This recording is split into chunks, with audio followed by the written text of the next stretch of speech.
We've got the whole variety of demonstrations that were used in industry and in agriculture as this country grew. The kids nowadays don't have any idea of how things used to be, and I'm proud to be able to show them how it used to be. That's what our show is about, is to carry on what we used to do all the time, how people made their living and how these things, old things, worked and what they actually did. Yesterday we had 1,300 of them here. That makes us real proud to draw that kind of a crowd. Teaching the kids how it used to be, that it don't all come from the grocery store. What we have right here in the immediate background is an oil well supply simplex, and we're generating DC electricity just for a demonstration with an oil field engine from the early 1900s. We're trying to teach them some of the values of the past, get them where they can think on their own and do things on their own. It's the preservation and the education of the younger generation and just keeping the memory of things alive. I decided to build this kitchen, and the Old Iron Club helped me to build this so we could put in a piece of pioneer women's lives to make them easier. One of the things that I wanted to put in here was my stove. This is a 1910 wood and coal Panama. I bought the stove in Pennsylvania. This here is where I put the wood.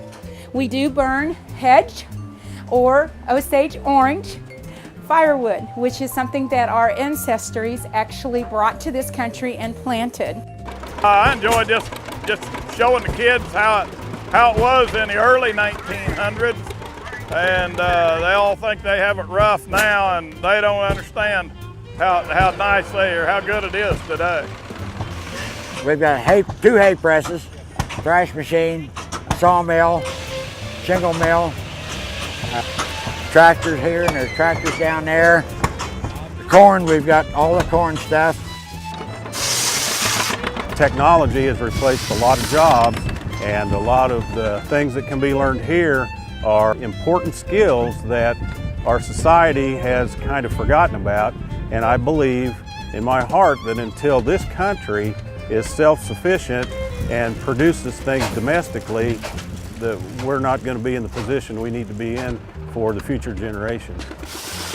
If we don't start teaching people how things began, that history will die out.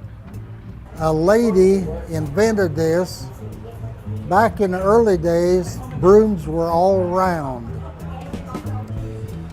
She wanted a flat broom, thought she could sweep her house faster, so she invented this device to where she could flatten the broom out.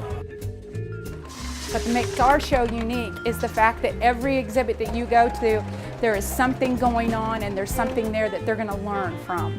Right here in the kitchen, we're learning from the old wood stove. We have the lumber saws, we have the shingle mills, we have the wheat, all the process of the wheat. I'd like for them to have a good time and learn how you can take something that's not usable and make it into something beneficial. I love seeing kids come here and learning. Some kids just feel like milk comes out of the jug instead of people used to have to work for it. I love it when they come out here and learn how things used to be.